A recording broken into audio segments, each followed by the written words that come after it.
This video was recorded live on my Twitch channel. Check out all of my live streams down in the description below. It's time for Trial Mountain Circuit. Or Trial Mountain, as it's just called. Fucking hell. It's 2.47 miles, 166.7 feet of elevation difference. Let's go to the dealership and see what we can find. But, yeah, harping back to what you were saying, yeah, dude, I was fucking drunk as hell during that time when we got you the, when we got your DR up to A+, I was so hammered, dude. It was fucking hilarious. Huh. It was great, though, and I really use. Okay. That's a lot. That's a couple interesting cars. How do you even pick the? Have you raced the seat before? Or was it called the seat? Seat is how it's pronounced. Okay, so yeah, have you raced that thing yet? I've driven it in Gran Turismo 4 only in the license test where you have to follow the pace around El Capitan. Okay, I'm thinking that 156 is a car that I'll probably use in Gran Turismo 3 or Gran Turismo 2. The Spider? The Alfa Romeo Spider. That's another option. 147 GTA, we're forced to use that. Alfa Romeo 155, we're getting that back in GT7.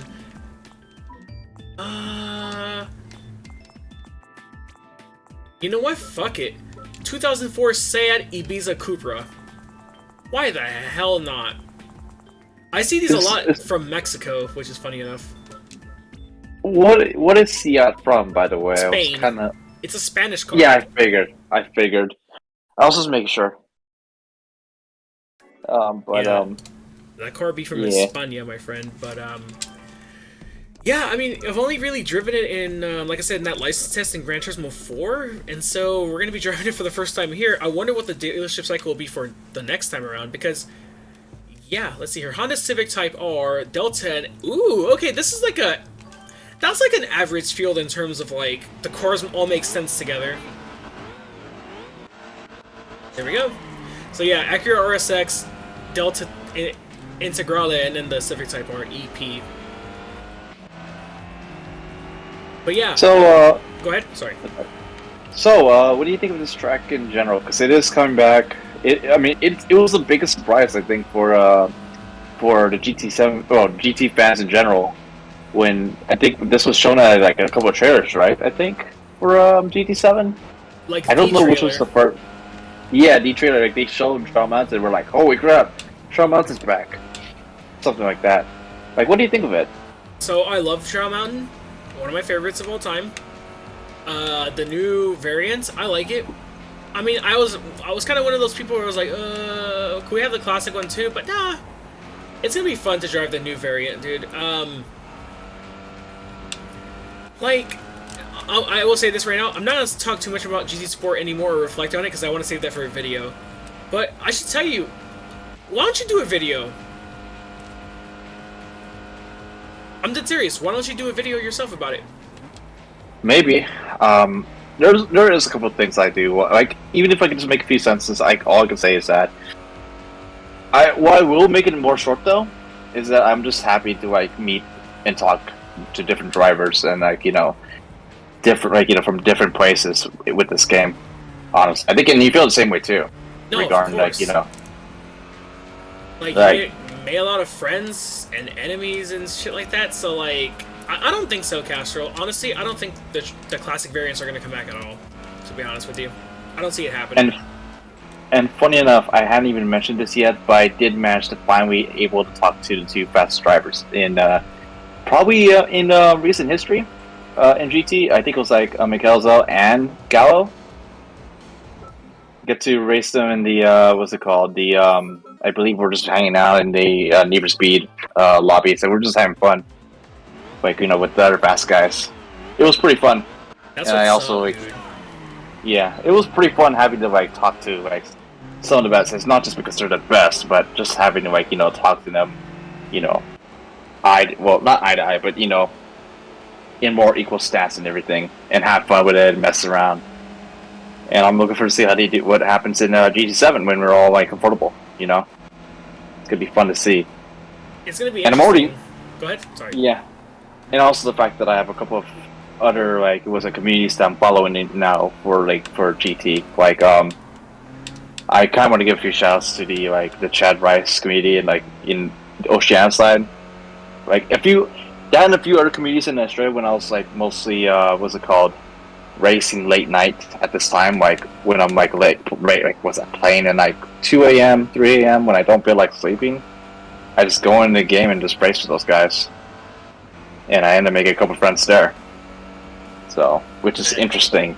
And that's always a good thing, man. Dude, like I said, like I've made so many friends, dude, playing Gran Turismo Sport. Gran Turismo Sport literally helped me, like, well, fuck, I'm not, no, I don't, it just made me, I'll go more detail about it in the video that I want to make, but it made me a better driver, period. Like, it competing with who I competed with helped me out in real life too, in Cal Speed and in iRacing and doing comps, you know, like when the pandemic restrictions were slightly lifted, like the auto show, things like that, dude, which I'll get more into detail about and organize my thoughts. But I really want to make a video like that and just like, I don't know, man, like maybe tomorrow I'll work on it and just like write down and jot some ideas right now, like once I'm done streaming tonight. But no, yeah, there's just a lot I want to say, dude, because it's just like, it's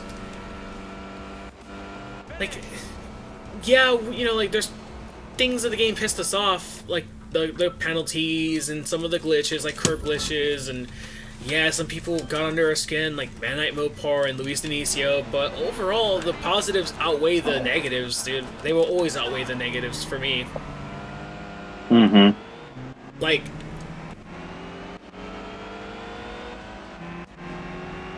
what was the world's thinking? Shoot, I forgot. I need to stop. By the I think I forgot something. I have like an idea, then I just forgot. I hate myself so bad. But here's what I'm gonna tell you to do. If you want to make a video about it and just record something, even if you're, you know, you're chatting with me right now, I don't know, go on your iPhone, Mad Irrelevant, yeah. His team was a joke. It's sad that they have one top split driver, like, I forget his name, the Canadian dude, and he's like the only decent one. He's like the only decent person on their team, but even then, it's just like you're guilty by association in my book. So, anyways, jot some notes down. If you want to make a video about it, just write some notes down and some ideas, and then from there, just like in school, dude, like write some notes down and then just kind of organize your thoughts and ideas all together. That's what I'm gonna do. I'll probably think about it for sure. Oh, by the way, are you gonna be like driving the Supra for this video? Yes. Like, or you're. I'll tell you what though, if you're gonna be doing that tomorrow, can I help you out? Maybe have another car to like race, well, not race against, but race against, probably. Like you want to, like you want to do like not a 1v1 necessarily, or even just fun, but just have a car with me in the background. Yeah, just That's like, fine. or maybe I was thinking about just like bringing maybe not the GT3 car, obviously, because that won't make sense. No, the 2020 Supra. I'll probably bring one of those. If I have a AMS Livy, I would. Or I'll probably just get a regular one. I don't really care. 2020, right? Yes. Is it 20? I'll probably get that. I think I do have a Or couple. what you could do is, okay, yeah, you could, but here's the catch. If you want to join me in like just drive the 2020 Supra, you have to use one of the liveries that I ran in the Super Cup with. That's the I got catch. you. Can you? Obviously, I'll drive the DNA livery. You can drive the Sarumo 1 tribute livery, and then Ender can drive perhaps the. Are you friends with Reaper? If you are friends with Reaper on PSN, then the one that Reaper designed me for Laguna. Yeah, just send me the livery, and I can probably use it. And it's gonna be like tomorrow, right, or something. Something like that. I mean, I'm literally just gonna I don't know, maybe tonight or tomorrow record my thoughts. I don't know. When does Gran Turismo 7 officially launch? The day after that, by that point. On Friday, right? Yeah. It might be the same time, might be a bit early, depending on like, how, if it's the same time or it's local, because it's kind of confusing, but, yeah, probably like that. Got it. In fact, probably In fact, probably after the stream, I might end up buying the game officially by that point. Yo, Dan, what's up, dude? I just need to delete the what's it called, some stuff real quick before I can fit it in. Also, and, hell yeah, you know, nice. Pre-road. Good to you, Mikhail, is what I'm saying. Hell yeah. I still need to buy the game officially. Like, here's the thing. I don't know if my local mom and pop shop is actually going to be having the 25th anniversary edition. If they don't, I'm screwed. The problem is that I don't know if I want to get the 25th. Well, not the 25th. It's technically the 25th, but the digital deluxe and the standard, because what I noticed is that grinding for cars in GT7 is going to be a pain in the rear end. And that's fine. Well, yeah, but I also want to get my online cars ready. I want to get my AMG ready.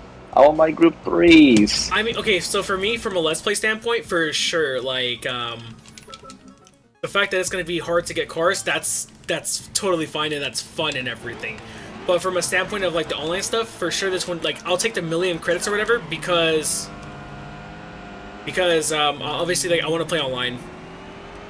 Well, to be fair though, I'm already gonna get a Group 3 car, because guess what? That Supra, the name of Casual Top Supra, that's gonna be a Group 3 car for what I heard. It makes sense though. Yeah, it's a Super GT car, but given the power and all that, like, I don't think you can really increase the BOP too much to make it even competitive with the Group 2 cars. That is true. I think that was the time when GT 500s, like GT 500, like legit 500 horsepower. That was like when it was all like understandable, because, you know, back then there used to be, like, you know, the same power as their name. GT 500 being 500 horsepower, and then GT 300 being, you know, 300. Yeah, and then the Alpha is Group 4, but it makes sense because it's all-wheel drive. Yeah, and I don't think it's powerful, I would say. I mean, it's powerful, but not going to be as powerful. 400 horsepower. Yeah, so it makes sense. It's a little questionable when I looked at it initially, especially with the group. Was it the Group 2? Like, was that Mercedes and GTR? But then again, thanks to I believe, who was it? It was Arthur that told me that the Mercedes almost did go to the JDTC / Super GT. There was almost a answer for that. Yeah. Oh, fuck! I didn't know that. There was. Yeah, I was like, no, because I was freaking out that one time, because I was like, wait, is that a Group 2? It doesn't make sense, obviously, right? Right. Also, but then Arthur gave me a link, and it was on it was from Daily Sports Car during the time when they had the GT1 week, and they mentioned that the Mercedes technically did try to get in there. Yeah, so. And there were there was a weird time back in the day. I mean, you did have what is it called? In the first season of JDTC, there was a what's it called? A prototype Porsche in there for some reason, which again doesn't make any sense, but it's there. Dan, when was that? That's interesting. Dude, Arthur's so good at finding out all these tidbits and facts and information about race car history like that. It's insane, bro. I didn't even know any of that in GT2, 94, 98, or 96. Mikhail. I think it's around that, yeah, something like that. Here's the thing, back then when JGC was trying to fit in with their regs, it's basically a lot of West, because I think we had a McLaren F1 in the top half and winning races. So it makes everything. It was wonky, weird back then. It was a good time, and it was basically what GT would be, different cars racing against, in a circuit. But it was pretty questionable when you see what's technically how do I call it? A Le Mans car, B team, domestic cars in a domestic series, quote unquote. So. Well, didn't that's Aston why Martin run the? Sorry, I'm so sorry. Go ahead. Wait, what do you mean? The what's it called? The DBR9. There wasn't didn't they run it in GT500 in 1 year? Yeah, but they failed because they weren't quick enough. Right. At the time. It was a time when standards were high now for those cars, and they ended up getting their. And this was was that GT1, and they got their rear end beat by Toyota, Nissan, and Honda. So, yeah, that was the last time we had a, what's it called? A foreign manufacturer before we had the DTM thing, and that didn't even last long either. Because it only, like, what's it called? It only happened once with the Dream Race thing. So. Oh, which sucks, dude, because it's like, what could have been, man? Like, the future looks so bright for that whole Group 1, or what was it called, Group 1? It was Class 1, that's what it was. Class 1. Thank you. It looked so promising for Class 1 and all that, and like, obviously, budgets. I think it was Gerhard Berger who wanted DTM to be, you know, German-only thing, and then, like, the pandemic definitely didn't play a helping hand into any of that, man.